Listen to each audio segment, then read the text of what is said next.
داستان سلطان نورالدین زنگ جس نے صلیبیوں کے دلوں پر اپنی داغ بٹھا رکھی تھی۔ میرے دونوں عزیز بھائیوں، جس وقت آپ لوگوں نے سرکنڈوں کے جنگل میں ہماری مدد کی تھی، وہاں سے میرے ذہن میں ایک سوال اٹھ رہا ہے، لیکن میں پوچھ نہ سکی۔ میرا سوال یہ ہے کہ آپ امیر مجدد الدین کی سرکردگی میں اپنے محافظ دستوں کے ساتھ الرباش شہر کا رخ کر رہے تھے، یا آپ کی منزل کچھ اور تھی؟ گو ہم خوش نصیب لوگ ہیں آپ لوگ ادھر آئے اور آپ لوگوں نے ہماری مدد کی، ورنہ میرے خیال میں ہم سرکنڈوں کے جنگل میں ہی سسک کر مر جاتے۔ مشال کچھ مزید کہنا چاہتی تھی کہ اس بار شمس الدین بول اٹھا، ان علاقوں میں ہم بے مقصد نہیں آئے، بلکہ ہماری منزل الربا شہر ہی تھی۔ دراصل یورپ کے صلیبی لشکر کی اطلاع ہمارے نور الدین کو ہو چکی ہے۔ ہمیں یہ بھی خبر ہے کہ 9 لاکھ کے صلیبی لشکر نے ان دنوں قسطنطنیہ میں قیام کیا ہوا ہے۔ عنقریب وہ پیش قدمی کرے گا اور مسلمانوں کے علاقوں پر حملہ آور ہونے کی کوشش کرے گا۔ الربا شہر کے باہر خیموں کا شہر آباد ہے۔ یہ وہ لشکر ہے جو حلب کی طرف سے سلطان نے یہاں بھیجا ہوا ہے۔ شہر کا محافظ لشکر شہر کے اندر ہے۔ اس لشکر کے ذمے یہ کام لگایا گیا ہے کہ جو ہی کوئی صلیبی ہراول ان علاقوں کا رخ کرے، ہم 2 کام کریں: ان کی راہ روکیں اور ساتھ ہی ان کی آمد کی اطلاع سلطان کو کر دیں، تاکہ سلطان خود بھی اپنے لشکر کو لے کر صلیبیوں سے دفاع کے لیے یہاں پہنچ جائے۔ یہ جو لشکر ہے، اس کا سرکردہ ہمارا ایک سالار فخر الدین مسعود بن علی تھا۔ اس کو سلطان نے تبدیل کر کے اپنے پاس حلب بلا لیا ہے اور بھائی مجدد الدین کو ان علاقوں کے اندر لشکر کا سالار اعلیٰ بنا کر بھیجا ہے، اس لیے کہ سلطان باقی سالاروں کی نسبت ہمارے بھائی مجدد الدین کی کارکردگی پر زیادہ اعتماد اور بھروسہ کرتے ہیں۔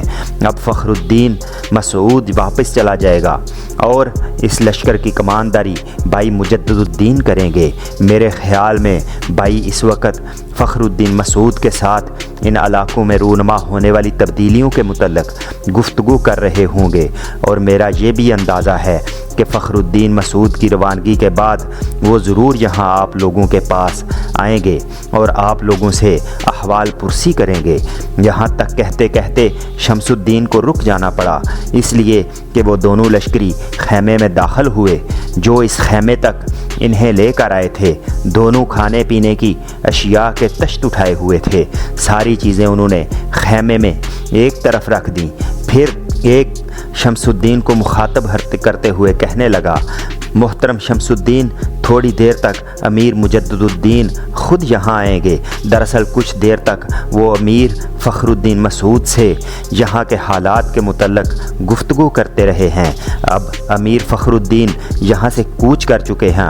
امیر مجدد الدین اس وقت اپنے لشکر اور علاقوں کا جائزہ لینے کے لیے لشکر کے چھوٹے سالاروں کے ساتھ ان کے علاقوں اور حالات اور لشکری امور پر گفتگو کر رہے ہیں۔ تھوڑی دیر تک وہ یہاں آئیں گے۔ وہ لشکری جب خاموش ہوا تو خطلخ نے اسے مخاطب کیا، کیا امیر یہاں کھانا ہمارے ساتھ آ کر کھائیں گے؟ نہیں، انہوں نے کہا ہے کہ آپ کھانا کھا لیں، وہ تھوڑی دیر ٹھہر کر آئیں گے۔ اس کے ساتھ ہی دونوں لشکری باہر نکل گئے۔ پھر خطلخ کے کہنے پر مرسینہ اور مشال نے اٹھ کر کھانے کے برتن کارلوس کے قریب لگا دیے۔ پھر سب نے کھانا کھایا۔ جب وہ کھانا کھا چکے تو وہی لشکری آ کر برتن لے گئے۔ کارلوس، مرسینہ، مشال، شمس الدین اور خطلخ پھر موجودہ حالات کے متعلق گفتگو کرنے لگے تھے کہ امیر مجدد الدین اس خیمے میں داخل ہوا۔ اسے دیکھتے ہی شمس الدین اور خطلخ دونوں فوراً اٹھ کھڑے ہوئے۔ مرسینہ اور مشال بھی کھڑی ہو گئیں۔ مجدد الدین بڑی نرمی اور طمانت سے مرسینہ اور مشال کی طرف دیکھتے ہوئے کہنے لگا، آپ دونوں بہنوں کو کھڑا ہونے کی زحمت کرنی نہیں چاہیے تھی۔ میں کوئی اتنا اہم شخص نہیں ہوں، معمولی سا ایک لشکری ہوں۔ ان دونوں بھائیوں کو بھی میں نے کافی منع کیا ہے، لیکن یہ بہت ضدی ہیں، میرا ایسا احترام کرتے ہیں جس کا میں حقدار نہیں ہوں۔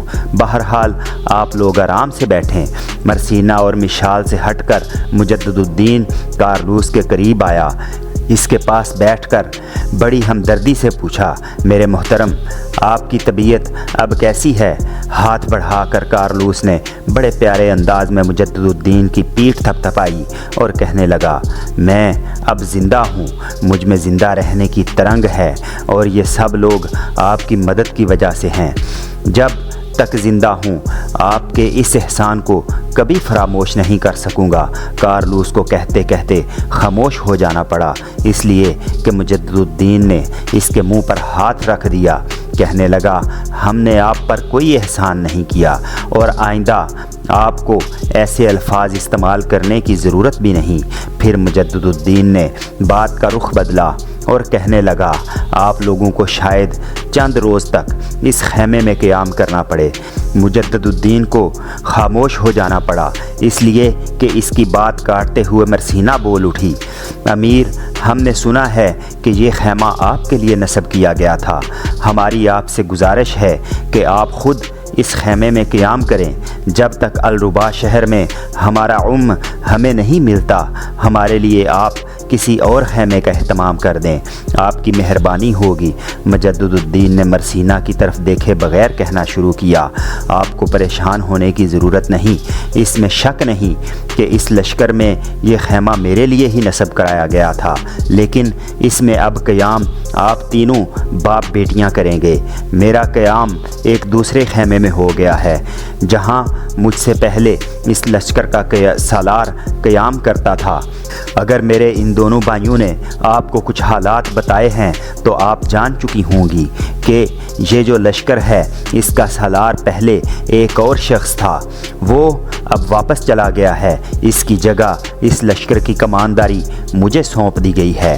آپ قیام یہیں کریں گے اس وقت تک جب تک آپ کے عزیز نہیں مل جاتے۔ پھر مجدد الدین نے شمس الدین کی طرف دیکھا اور پوچھا، شمس الدین، کیا تم نے ان کے عزیز جو الربا میں پہلے سے رہتے ہیں ان کی تفصیل لے لی ہے؟ شمس الدین ایک دم باادب ہو کر کہنے لگا، بھائی ہم نے اس سے ساری تفصیل لے لی ہے۔ شمس الدین کی بات کاٹتے ہوئے ابن داہیہ پھر بول پڑا، اگر یہ معاملہ ہے تو کل سے کچھ لوگوں کے ذمے لگاؤ کہ ان کے رشتہ دار جو الربا شہر میں رہتے ہیں ان کو تلاش کریں اور یہ کام ان لوگوں سے لینا جو الربا شہر کے رہنے والے ہیں۔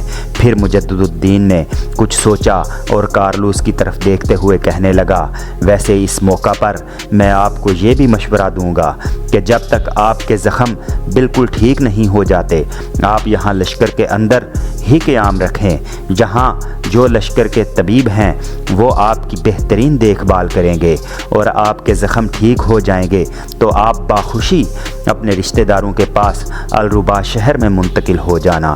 کارلوس کی بجائے اس بار اس کی چھوٹی بیٹی مشال بول پڑی، امیر آپ کی اس پیشکش کے ممنون اور شکر گزار ہیں۔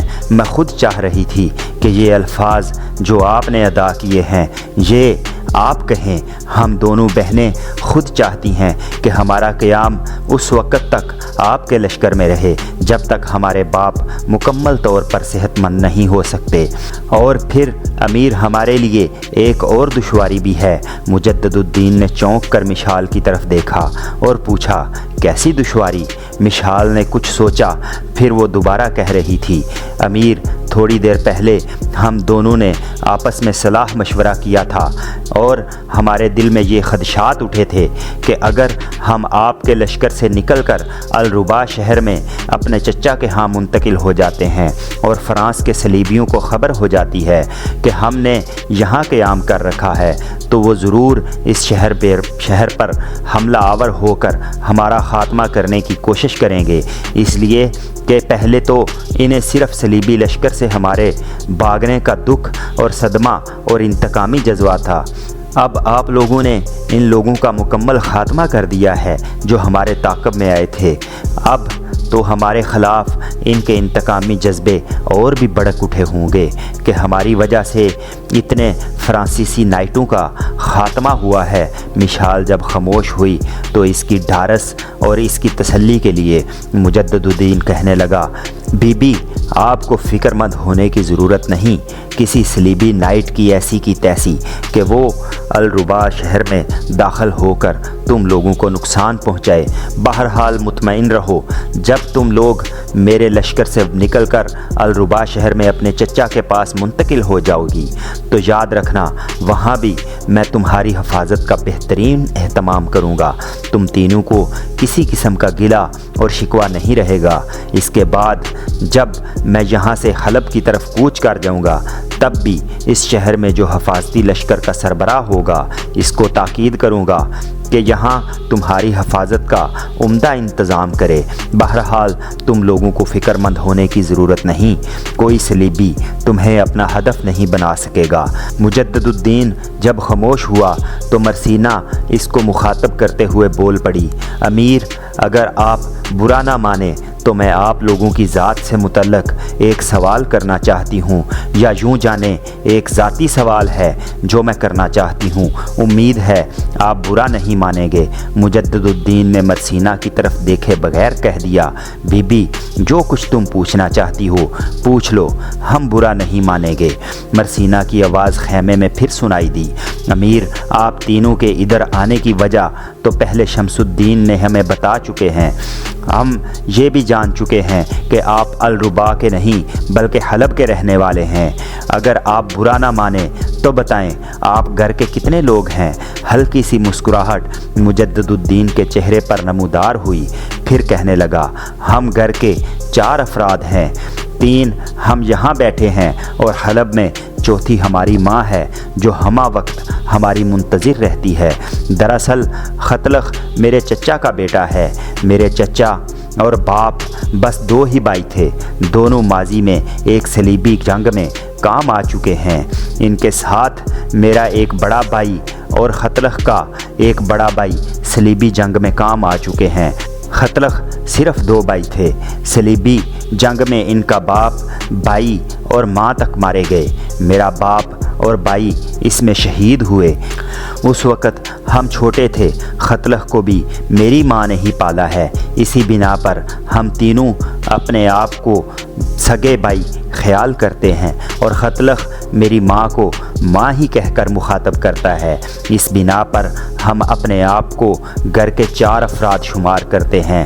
مجدد الدین خاموش ہو گیا، پھر اپنے لباس کے اندر سے ایک چھوٹی سی تھیلی نکالی۔ وہ تھیلی کارلوس کے پہلو میں رکھتے ہوئے کہنے لگا، محترم کارلوس آپ ان سرزمینوں میں اجنبی ہیں، فرانسیسی نائٹوں سے بھاگتے ہوئے اور ان کے ہاتھوں نقصان اٹھانے کے بعد آپ کے پاس کچھ بھی نہیں بچا ہوگا۔